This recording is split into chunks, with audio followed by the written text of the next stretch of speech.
मित्रांनो, तुम्हाला जर शैक्षणिक व नोकरीच्या क्षेत्रामध्ये आरक्षणाचा लाभ घ्यायचा असेल तर अशा परिस्थितीमध्ये तुम्हाला कॅटेगरी सर्टिफिकेट व्यतिरिक्त कास्ट सर्टिफिकेटच्या व्यतिरिक्त तुमच्याकडे एनसीएल सर्टिफिकेट सुद्धा असणं गरजेचं आहे, तरच तुम्हाला या आरक्षणाचा लाभ दिला जातो।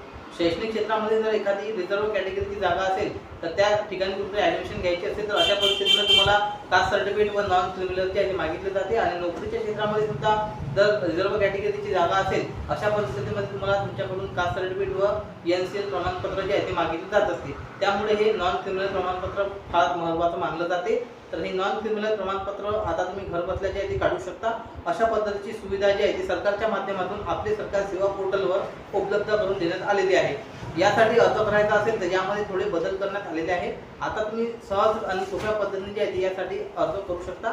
यासाठी जे काही लागणारे डॉक्युमेंट्स आहेत ते सुद्धा आता कमी करण्यात आलेले आहे, जसे की डिक्लेरेशन फॉर्म आहे ते सुद्धा आता कमी करण्यात आलेला आहे। आणि आता नवीन सर्टिफिकेटवरती जे आहे ते लाईव्ह फोटो जे आहे ते आता येत आहे। त्यासाठी तुम्हाला जे काही फोटो आहेत तिथे लाईव्ह फोटो अपलोड करणं सुद्धा गरजेचं असते। तर हे फोटो जे आहेत तुम्हाला जो कोणी बेनिफिशियरी असेल त्या बेनिफिशियरीचा या ठिकाणी फोटो अपलोड करणं गरजेचं आहे। तर आजच्या या व्हिडिओमध्ये मित्रांनो आपण नॉन क्रिमिनल सर्टिफिकेटसाठी नवीन पद्धतीने कसं अप्लाय करायचं याबद्दलची A to Z माहिती आपण आजच्या या व्हिडिओच्या माध्यमातून जाणून घेणार आहोत। त्यासाठी मित्रांनो तुम्हाला एक छोटीशी विनंती आहे, तुम्ही चॅनलवरती जर नवीन असाल तर चॅनलला सबस्क्राईब करा, माहिती महत्त्वपूर्ण आणि गुप्त वाटल्यास आपल्या मित्रांना शेअर करा। नमस्कार, मी धीरज अंकुशकर आणि तुम्ही पाहतात समर्थ ऑनलाईन यूट्यूब चॅनल। फोटोच्या माध्यमातून मित्रांनो तुम्ही स्वतःचे असेल किंवा इतरांचे प्रमाणपत्र जे आहे ते काढून देऊ शकता आणि इतरांची मदत सुद्धा तुम्ही करू शकता। यासाठी मित्रांनो तुम्हाला आपले सरकार ची जी काही वेबसाईट आहे या वेबसाईटवरती यायचं आहे। आता या ठिकाणी दोन ऑप्शन आहे, VLA लॉगिन आणि न्यू युजर रजिस्टर हिअर। तर VLA लॉगिनच्या माध्यमातून जे कोणी आपले सरकार केंद्र चालक आहेत त्यांच्यासाठी असते। आपल्याला न्यू युजर रजिस्टर या ऑप्शनवरती क्लिक करायचं आहे आणि त्या ऑप्शनवर टिक करून आपल्याला नवीन अकाउंट तयार करायचं आहे। नवीन अकाउंट कोणाचं तयार करायचं तर यामध्ये एक तर तुम्हाला वडिलाचं अकाउंट तयार करायचं आहे, जर वडील नसतील तर अशा केसमध्ये तुम्हाला तुमच्या आईचं अकाउंट तयार करावं लागेल, हे गोष्ट लक्षात ठेवा। त्यानंतर अकाउंट तयार करताना आता काही महत्त्वाची माहिती द्यावी लागेल, जसं की तुमचा जिल्हा कोणता आहे, मोबाईल नंबर टाकायचा आहे, सेंड OTP करायचा आहे, इथे OTP टाकून घ्यायचा आहे, एक युजरनेम तयार करायचा आहे। युजरनेममध्ये तुम्ही तुमचा मोबाईल नंबर असेल, ईमेल ID असेल किंवा आधार नंबर असेल ते युनिक जे आहे ते तुम्ही युनिक जे आहे ते ठेवू शकता। आणि युजरनेम अवेलेबल आहे की नाही हे सुद्धा तुम्हाला युजरनेम अवेलेबल या ऑप्शनवरती क्लिक करून चेक करायचं आहे। त्यानंतर एक पासवर्ड तयार करायचा आहे, पासवर्डमध्ये नाव, अल्फाबेट, स्पेशल कॅरेक्टरचा वापर करून त्यानंतर आपल्याला ॲप्लिकंटचं नाव लिहायचं आहे इंग्लिशमध्ये, त्यानंतर मराठीमध्ये ऑटोमॅटिक नाव येऊन जाईल। डेट ऑफ बर्थ टाकायचे आहे, एज ऑटोमॅटिक कॅल्क्युलेट होऊन येऊन जाईल। आता यामध्ये एक नवीन ऑप्शन ॲड झालेला आहे, इथे मराठी कीबोर्ड ॲड करण्यात आलेला आहे। बऱ्याच जणांचे नाव जे आहे ते ऑटोमॅटिक मराठीमध्ये व्यवस्थित येत नव्हते, त्यामुळे आता इथे जर तुम्ही कंट्रोल+ इथे पाहू शकता ही शॉर्टकट की देण्यात आलेली आहे। या शॉर्टकट की जर तुम्ही फॉलो केली Ctrl+K तर अशा पद्धतीचे कीबोर्ड मराठी कीबोर्ड ओपन होते आणि यानुसार तुम्ही हवं तसं तुमचं नाव टाकून घेऊ शकता, जेणेकरून तुमच्या सर्टिफिकेटवरती मग चुकीचं नाव येणार नाही। आणि डेट ऑफ बर्थ टाकलेली आहे, एज टाकलेलं आहे, जे चेकबॉक्स होते टिक करायचं आणि रजिस्टरवर क्लिक करायचं। आपलं अकाउंट जे आहे ते सक्सेसफुल तयार होणार आहे। आता युजरनेम जो ठेवला होता तो युजरनेम पासवर्ड टाकून जिल्हा निवडून कॅप्चा टाकून लॉग इन करायचं आहे। सक्सेसफुल लॉग इन झाल्यानंतर अशा पद्धतीने तुमचा डॅशबोर्ड दिसणार आहे। ज्यांचा ऑलरेडी अकाउंट तयार केलेलं असेल डायरेक्ट त्यांनी युजरनेम आणि पासवर्ड टाकून लॉग इन करू शकता। इथे आल्यानंतर तुम्हाला सर्व्हिस सर्च करायची आहे नॉन क्रिमी लेअर, तर इथून सुद्धा तुम्ही सर्व्हिस ॲक्सेस करू शकता। दुसरा एक ऑप्शन आहे ते म्हणजे लेफ्ट साईडला जे आहे ते डॅशबोर्डमध्ये ऑप्शन पाहू शकता, लेफ्ट साईडला रिव्हेन्यू डिपार्टमेंटचं ऑप्शन आहे, इथून सुद्धा तुम्ही जे काही सर्व्हिसेस आहे ते ॲक्सेस करू शकता। इथे आल्यानंतर रिव्हेन्यू सर्व्हिस सिलेक्ट करायचं आहे, नॉन क्रिमिनल नावाची सर्व्हिस शोधायची आहे, वर यायचं आहे, प्रोसीडवरती क्लिक करायचं आहे, दोन्ही ठिकाणी येऊ शकता। नंतर लेफ्ट साईडला सर्व्हिस लिस्ट आहे, सर्व्हिस लिस्टमध्ये पुन्हा एकदा नॉन क्रिमिनल नावाची सर्व्हिस तुम्हाला शोधायची आहे। या ठिकाणी तुम्हाला भरपूर अशा सर्व्हिस दिसतील, यावरती क्लिक करायचं आहे। त्यानंतर तुम्हाला डॉक्युमेंट दाखवतील कोणकोणते डॉक्युमेंट लागणार आहेत, proof of identity, proof of address आणि मॅन्डेटरी डॉक्युमेंट्स, अशा पद्धतीचे 3 प्रकारचे तुम्हाला डॉक्युमेंट द्यावे लागणार आहेत। आणि हे डॉक्युमेंट देऊन तुम्ही तुमचं जे काही प्रमाणपत्र आहे ते काढू शकता। आता डॉक्युमेंटची लिस्ट झालं पाहणं, किती दिवस लागतात मॅक्झिमम ते सुद्धा पाहू शकता, 45 दिवस लागतात। आता कंटिन्यूवरती क्लिक करायचं आहे। आता आपला ॲप्लिकेशन फॉर्म ओपन झालेला आहे। सुरुवातीला तुम्हाला विचारेल आधारची डिटेल तुम्हाला फेच करायची आहे का। जर तुम्ही इथे आधार नंबर टाकून OTP टाकला, आधार व्हेरीफाय केलं तर तुमची जी काही डिटेल्स आहे ते आधारवरचं नाव तुमचं येऊन जाईल। आधारवर तुमचं नाव चुकीचं असेल तर चुकीचंच येईल, परंतु जर तुम्हाला वाटत असेल की आपण हाताने मॅन्युअल टाकू तर ते सुद्धा तुम्ही नो ऑप्शनवर टिक करून टाकू शकता। आधार व्हेरीफाय केलं तर तुमचा आधारवरचाच फोटो येतो, हे गोष्ट लक्षात ठेवा। त्यानंतर तुम्हाला सर्व्हिस सिलेक्ट करायची आहे नॉन क्रिमिनल, त्यानंतर पुढे तुम्हाला विचारण्यात येईल is applicant different from beneficiary, म्हणजे बेनिफिशियरीपेक्षा ॲप्लिकंट वेगळा आहे का, म्हणजे ॲप्लिकंट वेगळा आणि बेनिफिशियरी वेगळा. तर हो, वेगळा आहे. त्यामुळं आपल्याला यस ऑप्शनवर टिक करायचं आहे. जर ॲप्लिकंट आणि बेनिफिशियरी एकच असेल तर मग इथे नो ऑप्शनवर तुम्ही सिलेक्ट करू शकता. तर आपल्याला वेगळा आहे बेनिफिशियरी म्हणून यस केलेला आहे. त्यानंतर फुल नेम टाकायचं आहे. ॲप्लिकंटचं मराठीमध्ये ऑटोमॅटिक नाव येईल. त्यांच्या फादरचं नाव टाकायचं आहे इंग्लिशमध्ये, त्यांचं मराठीमध्ये नाव येईल. डेट ऑफ बर्थ टाकायची आहे. मोबाईल नंबरसुद्धा टाकायचा आहे. त्यानंतर त्यांचा ॲड्रेस टाकायचा आहे. जो काय ॲड्रेस असेल ज्या ठिकाणी ते राहतात ते त्यांच्या डॉक्युमेंटवरती आधार कार्डवरती बघून पिनकोड वगैरे टाकायचा आहे. त्यानंतर महत्त्वाचं म्हणजे इथे पाहू शकता relation of beneficiary with applicant, म्हणजे ॲप्लिकंट हे वडील असणार आहे किंवा आई असणार आहे. ज्यांचे वडील हयात नसतील त्यांना आईच्या नावाने अर्ज करायचा आहे.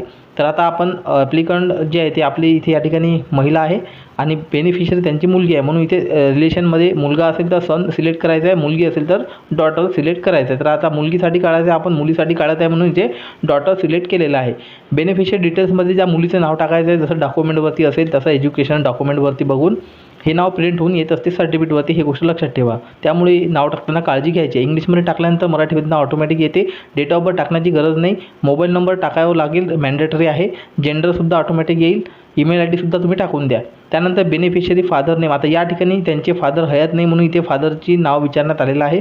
तर फादर नेम टाकायचं आहे आणि अर्ज आपण जे आहे ते आईच्या नावाने करत आहोत. त्या इंग्लिशमध्ये आणि फादर नेम टाकल्यानंतर मराठीमध्ये ऑटोमॅटिक नाव येईल. वर जो तुम्ही ॲड्रेस टाकला आहे हाच ॲड्रेस परमनंट आहे का, तर यस ऑप्शनवर टिक करायचा. आपला हाच ॲड्रेस परमनंट आहे. यापेक्षा वेगळा ॲड्रेस असेल तुमचा परमनंट तर तुम्ही नो ऑप्शनवर टिक करून वेगळा ॲड्रेस टाकू शकता. बेनिफिशियरी कास्ट कॅटेगरीची डिटेल्स द्यायची आहे, हे महत्त्वाचं आहे. तुमच्याकडे कास्ट सर्टिफिकेट आहे का, यस करायचं आहे. व्हॅलिड कास्ट सर्टिफिकेट विचारत आहे. तुमच्याकडे व्हॅलिड उत्पन्नाचा दाखला म्हणजे इन्कम सर्टिफिकेट व्हॅलिड आहे का, यस ऑप्शनवर टिक करायची आहे. व्हॅलिड म्हणजे जो 31 मार्च पुढच्या 31 मार्चला एक्सपायर होत असतो असं. त्यानंतर कास्ट तुमच्या कास्ट सर्टिफिकेटवरती बघून त्याच्यावर कोड असतो तो कास्ट सिलेक्ट करायची आहे. त्यानंतर कॅटेगरीमध्ये ऑटोमॅटिक येते आणि व्हॅलिड ड्युरेशनमध्ये 3 वर्ष सिलेक्ट करायचं आहे. त्यानंतर पुढे तुम्हाला मागील 3 वर्षाचं उत्पन्न टाकावं लागते तहसीलदार यांच्या उत्पन्नाच्या आधारे. तर अशा पद्धतीचा तहसीलदार यांचा उत्पन्नाचा दाखला असतो. बरेच तहसीलदार जे आहे ते परिशिष्ट ब मागतात, तर हे नॉर्मल दाखला आहे. तर या दाखल्यावर तर बघून इथे आपण उत्पन्न या ठिकाणी टाकणार आहोत मागच्या 3 वर्षाचं. तर तहसीलदार यांचा उत्पन्न दाखला अगोदर तुम्हाला काढून घ्यावा लागेल अर्ज करण्याच्या अगोदर. तर याच्यासाठी अर्ज कशा पद्धतीने करावा लागतो या संदर्भातला सुद्धा लेटेस्ट व्हिडिओ आपल्या चॅनलवरती अपलोड झालेला आहे. त्या व्हिडिओची तुम्ही मदत घेऊन अर्ज करू शकता. 3 वर्षाचे उत्पन्न टाकल्यानंतर तुम्हाला अदर्स डिटेल्समध्ये खाली विचारेल इज इथे पाहू शकता एक नोटीस सूचना आहे. Is exclusion from creamy layer according to GR dated 25 March 2013 applicable, म्हणजे सध्या नॉन क्रिमिनल जे दिलं जाते 2013च्या GRनुसार दिलं जाते आणि या GRला अनुसरून तुम्ही पात्र आहात का विचारत आहे. GR वाचायचं असेल तर इथे लिंक दिलेली आहे. तर इथे यस करायचं आहे तुम्हाला, आपण पात्र आहोत म्हणूनच अर्ज करत आहोत. तर GR वाचायचं असेल तर वाचू शकता. 2013च्या GRला अनुसरून नॉन क्रिमिनल देण्यात येत असते. तर हा GR आहे. हा GR आहे, वाचून घ्या सविस्तर. तुम्हाला डिस्क्रिप्शनमध्ये लिंक मिळेल. जे आहे 2013चा GR आहे, याला अनुसरून तुम्ही पात्र आहात म्हणून यस केलेला आहे आणि चेकबॉक्सवरती टिक करून सेव्ह ऑप्शनवर क्लिक करायचं आहे. अशा पद्धतीने मित्रांनो काही माहिती यामध्ये चेंज करण्यात आलेली आहे. तुम्ही पुन्हा एकदा फॉर्म मागे घेऊन व्हिडिओ बॅक घेऊन पाहू शकता. तर सर्व माहिती ॲप्लिकंटची, बेनिफिशियरीची माहिती, address details, category details, income details सर्व आपण टाकलेली आहे व्यवस्थित. सर्व माहिती बरोबर असेल तर सेव्ह ऑप्शनवरती टिक करायचं आहे आणि सेव्ह केल्यानंतर तुमची जी काही माहिती आहे ती सेव्ह होणार आहे. आता बरेच केसमध्ये तुम्हाला इथे रिन्युअल तुम्ही केलं असेल तर रिन्युअलचा नंबर मागणार आहे. तर आता टेक्निकल इश्यू आहे या ठिकाणी. आपण नॉन क्रिमिनल करत आहोत अप्लाय, तरीसुद्धा इथे मागचा जे जुना नॉन क्रिमिनलचा नंबर मागत आहे मॅन्डेटरी. तर हे टेक्निकल इश्यू आहे, याच्यामुळे काही प्रॉब्लेम नाही. डायरेक्ट सेव्ह ऑप्शनवरती क्लिक करायचं. तुम्ही रिन्युअल करत असाल तर मग तुम्हाला जुन्या नॉन क्रिमिनलचा नंबर द्यावा लागत असतो. आता आपली पहिली स्टेप झाली ॲप्लिकेशनची. सेकंड स्टेप आता आपली आलेली आहे डॉक्युमेंट्सची. डॉक्युमेंट सेक्शनमध्ये तुम्ही आधार फेच करून जर तुम्ही व्हेरीफाय केलं असेल तर आधारवरचा फोटो तुम्हाला ॲप्लिकंटचा आलेला दिसेल आणि लाईव्ह ऑप्शनसुद्धा तुम्हाला दिसणार आहे. तर आपल्याला लाईव्ह फोटोवर क्लिक करून जो काही बेनिफिशियरी आहे त्याचा फोटो अपलोड करायचा आहे. त्यानंतर प्रूफ ऑफ आयडेंटिटीमध्ये तुम्हाला आधार अपलोड करायचा आहे. आधारमध्ये तुम्ही बेनिफिशियरी आणि ॲप्लिकंटचं दोघांचं आधार कार्ड अपलोड करू शकता. प्रूफ ऑफ ॲड्रेसमध्ये रेशन कार्ड अपलोड करायचं आहे. त्यानंतर आता या ठिकाणी TCचा ऑप्शन अवेलेबल नाही अपलोड करण्यासाठी.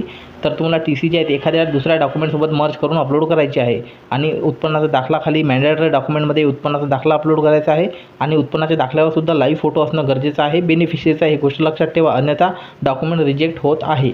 आणि कास्ट सर्टिफिकेट तुम्हाला अपलोड करायचं आहे. एवढे डॉक्युमेंट आहे. बाकी डिक्लेरेशन वगैरे जे आहे ते काढून टाकण्यात आलेलं आहे सर्व. आणि जर एखाद्याचे वडील हयात नसतील, आईच्या नावाने अर्ज करत असेल तर त्याला डेथ सर्टिफिकेटसुद्धा अपलोड करावं लागते. आणि सर्व डॉक्युमेंट जे आहे ते व्यवस्थित तुम्हाला अपलोड करून घ्यायचे आहे. काही अडचण असली डॉक्युमेंट संदर्भात तर कमेंट करून अवश्य विचारा. सर्व डॉक्युमेंट अपलोड केल्यानंतर लेफ्ट साईडला अपलोड डॉक्युमेंटवरती क्लिक करायचं आहे. त्यानंतर जे काही पेमेंट्स आहे तुम्हाला दिसेल, नाव दिसेल, त्या पेमेंट तुम्हाला कंप्लीट करून घ्यायचं आहे. कन्फर्मवरती क्लिक करून जे काही पेमेंट गेटवे आहे, net banking, UPI, credit card, UPI जे काही असेल ते तुम्हाला प्रोसीड फॉर पेमेंटवरती क्लिक करून जे काही पेमेंट आहे ते करून घ्यायचं आहे. पेमेंट सक्सेसफुल केल्यानंतर त्याची पावती मिळेल. ते पावतीची तुम्हाला प्रिंट काढून ठेवायची आहे. काही तहसीलमध्ये जे आहे ते फिजिकल डॉक्युमेंट मागतात, त्यामुळे तुम्हाला ही पावती आणि जे काही डॉक्युमेंट अपलोड केले ते सर्व डॉक्युमेंट अशा सर्व कागदपत्राची एक फाईल तयार करायची. आणि जर तुमचं डॉक्युमेंट जे आहे ते अप्रूव्हल आलं नाही लवकर किंवा 8 दिवसाच्या नंतर 8 दिवस झाले तरीसुद्धा जर तुमचं आलं नसेल किंवा रिजेक्ट आलं असेल तर तुम्हाला जे काही ऑफलाईन पद्धतीने SDO ऑफिसला ही फाईल आणि पावती म्हणजे सर्व तुमची जी काही केस आहे नॉन क्रिमिनलची तुम्हाला सबमिट करावं लागते. परंतु जर ऑटोमॅटिक जर अप्रूव्हल झालं तर मग काही आवश्यकता नाही डॉक्युमेंट अपलोड करण्याची किंवा डॉक्युमेंट फिजिकली नेऊन देण्याची. तर हे आपण सिटीजन पोर्टल आहे त्याच्यामुळे हे जे आहे ते डॉक्युमेंट नाही दिले तरी चालतात, परंतु काही ठिकाणी जे आहे ते मागतात, अन्यथा तुमचा फॉर्म पुढे पाठवत नाही. आता पाहू शकता सर्व कंप्लीट आपलं झालेलं आहे. डॅशबोर्डवर आल्यानंतर तुमचा जे काही फॉर्म आहे ते सक्सेसफुल दाखवतो. आता यामध्ये काही जर रिजेक्शन वगैरे आलं तर हे रिजेक्शनचं ऑप्शन इनेबल होत असते आणि त्यानंतर तुम्हाला त्रुटीची पूर्तता करावी लागत असते. यावरती सुद्धा आपण व्हिडिओ बनवलेले आहेत. आता पाहू शकता मित्रांनो आपलं जे काही सर्टिफिकेट आहे ते अप्रूव्हल झालेलं आहे. काही रिजेक्शन वगैरे आलं तर तुम्हाला ते ऑप्शन इनेबल होत असते. आपला फॉर्म रिजेक्शनमध्ये आला होता त्यामुळे आपल्याला थोडं हे जे काही अप्रूव्हलसाठी वेळ लागलेला आहे. तर इथे पाहू शकता नॉन क्रिमिनल आपला ॲप्लिकेशन ID पाहू शकता, कधी अप्रूव्हल झालं ते सुद्धा तुम्ही इथे पाहू शकता. त्यानंतर इथे अपीलचं ऑप्शनसुद्धा दिलेलं आहे. अपीलसुद्धा तुम्ही करू शकता जर नाही आलं तर, परंतु ते लवकरात लवकर येतेच. जर नाही आलं तर तुम्ही ते SDO ऑफिसला कॉन्टॅक्टसुद्धा करू शकता तुमची पावती वगैरे दाखवून. त्यानंतर डाउनलोड सर्टिफिकेट तुम्हाला करून दाखवतो मी. जर एखाद्या रिजेक्शन वगैरे आलं तर ते सुद्धा पाहू शकता. आणि आपण जेव्हा डॉक्युमेंट अपलोड करतो तर डॉक्युमेंट अपलोड केल्यानंतर खाली एक ब्लँक बॉक्स येतो व्हाईटचा, तिथे डॉक्युमेंट संदर्भातील जे काही माहिती आहे ती सुद्धा लिहित चला, जेणेकरून मग इन्फो भराचा रिजेक्शन रिझन येत नाही. आता डाउनलोड केलेला सर्टिफिकेट गव्हर्नमेंट ऑफ महाराष्ट्र कोणत्या SDO ऑफिसमधून इश्यू झालेला आहे ते सुद्धा पाहू शकता. राईट साईडला आउटवर्ड नंबर आहे, डेट आहे, लेफ्ट साईडला फोटो आहे ॲप्लिकंटचा. त्यानंतर या जी कास्ट सर्टिफिकेट पार्टीमध्ये जे काही स्टुडंटचं नाव आहे, त्यानंतर स्टुडंटच्या वडिलाचं नाव आहे, ॲड्रेस आहे, त्याची कास्ट आहे. नॉन क्रिमिनल पार्ट Bमध्ये त्यांचं नाव आहे, किती वर्षासाठी ते व्हॅलिड आहे, 3 वर्षाचं हे व्हॅलिड असते सर्टिफिकेट, ते 3 वर्षात इथे दाखवण्यात आलेलं आहे. आणि राईट साईडला SDOची सही, मध्यभागी तहसील कार्यालय SDOचा म्हणजे SDO ऑफिसचा शिक्का आणि जे आहे त्याच्या बाजूला QR कोड दाखवण्यात आलेला आहे. आता जी अगोदर आपल्याला आउटवर्ड नंबर टाकून आणण्यासाठी तहसीलला जावं लागत होतं, SDO ऑफिसला जावं लागत होतं, तिलासुद्धा आता जाण्याची गरज नाही कारण की ऑटोमॅटिक तिकडून स्टॅम्प आलेला आहे. तर हे आणि राहिला विषय खाली VLEचं नेम या ठिकाणी येणार नाही कारण की हेतूच्या लॉगिनवरून दाखला काढलेला नाही, त्यामुळे VLEचं नेम येणार नाही. आपण सिटीजनमधून काढलेलं आहे त्याच्यामुळं काही विषय नाही. कोणी याच्यामध्ये सर्वसाठी हे लिगल आहे, याच्यावरती बारकोड आहे, सही आहे, त्याच्यामुळे हे लिगल आहे, ओरिजिनल दाखला आहे, त्याच्यामुळं हे दाखला तुम्ही कुठेही वापरू शकता. अशा पद्धतीने मित्रांनो घर बसल्या तुम्ही NCLसाठी अप्लाय करू शकता. काही अडचणी असतील तर कमेंट करून अवश्य विचारा. संपूर्ण व्हिडिओ पाहिल्याबद्दल धन्यवाद. जय हिंद, जय महाराष्ट्र. पुन्हा भेटू अशाच महत्त्वपूर्ण व्हिडिओमध्ये. खूप खूप धन्यवाद.